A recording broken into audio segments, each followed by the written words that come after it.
భారత ప్రధానమంత్రి నరేంద్ర మోడీ గారు బీజేపీ నాయకులు పదే పదే ఎమర్జెన్సీ గురించి ప్రస్తావించడం, ఆ సాకుతో కాంగ్రెస్ పార్టీని విమర్శించడం అనేది ఒక పరిపాటిగా మారిపోయింది.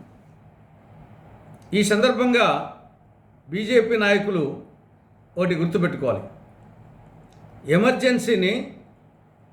ఎమర్జెన్సీకి తెలుగు ప్రజలు బ్రహ్మరథం పట్టారు. ఎమర్జెన్సీ సమయంలో జరిగిన లోక్సభ ఎన్నికల్లో ఉమ్మడి ఆంధ్రప్రదేశ్లో 42 లోక్సభ స్థానాలకు గాను 41 లోక్సభ స్థానాలలో కాంగ్రెస్ గెలిచింది.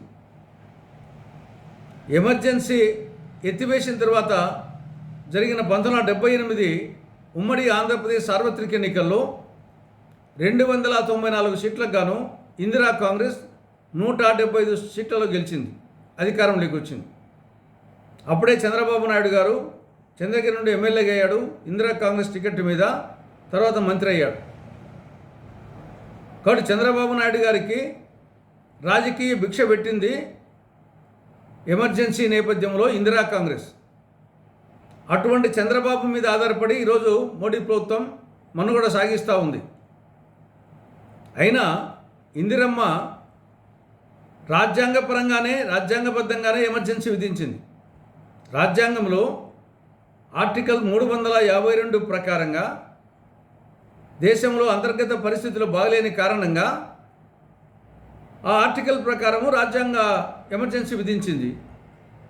పరిస్థితులు చక్కబడతానే మళ్ళీ ఆవిడే ఎన్నికలు జరిపించింది, ఎమర్జెన్సీని ఎత్తివేసింది. కాబట్టి ఇందిరాగాంధీ గారు విధించిన ఎమర్జెన్సీ రాజ్యాంగబద్ధమైన ప్రకటిత ఎమర్జెన్సీ. కానీ ఈరోజు జరుగుతున్నది ఏమిటి? 11 సంవత్సరాలుగా నరేంద్ర మోడీ గారి పాలనలో రాజ్యాంగ విరుద్ధమైన, రాజ్యాంగేతరమైన అప్రకటిత ఎమర్జెన్సీ కొనసాగుతూ ఉంది. రాజ్యాంగ వ్యవస్థలన్నీ నిర్వీర్యం అయిపోయినాయి.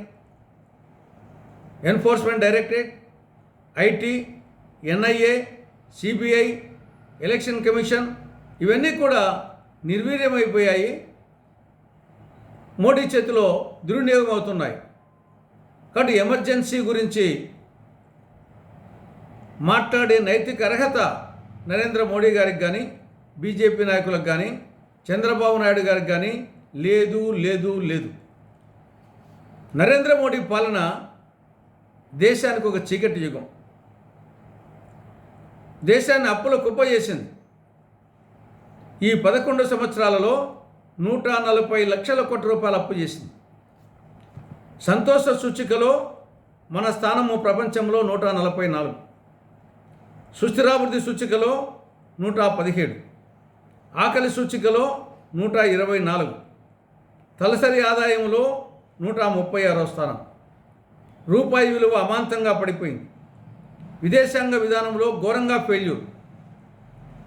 అమెరికా మన భారతీయులను చేతులకు బేడీలు వేసి కాళ్లకు గొలుసులు కట్టి పశువుల్లాగా సైనిక విమానంలో రవాణా చేస్తూ ఉంటే ప్రశ్నించలేని దద్దమ్మ ప్రభుత్వం మోడీ ప్రభుత్వం. ఆంధ్రప్రదేశ్కు మోడీ ప్రభుత్వం చేసిన అన్యాయం అంతా ఇంత కాదు. ప్రత్యేక హోదాకు పంగనామాలు పెట్టింది. రాయలసీమకు, ఉత్తరాంధ్రకు స్పెషల్ డెవలప్మెంట్ ప్యాకేజ్ ఇవ్వలేదు. కడప జిల్లాలో శైల ఆధ్వర్యంలో స్టీల్ ప్లాంట్ ఏర్పాటు కాలేదు. తుగరాజపట్నం ఓడరేవు రాలేదు. రాజధానికి నిధులు ఇవ్వలేదు.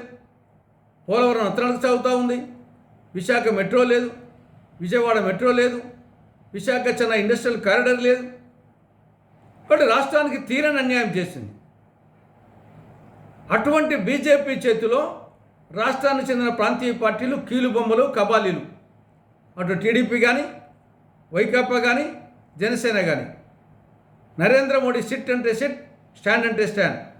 కీలుబొమ్మలు, కబాలీలు. వీళ్ళతో ఏమీ కాదు. కాబట్టి దేశం బాగుపడాలన్నా, రాష్ట్రం బాగుపడాలన్నా అది ఒక్క కాంగ్రెస్తోనే సాధ్యం. ఆలోచించమని దేశ రాష్ట్ర ప్రజానికానికి కాంగ్రెస్ పార్టీ విజ్ఞప్తి చేస్తూ ఉంది.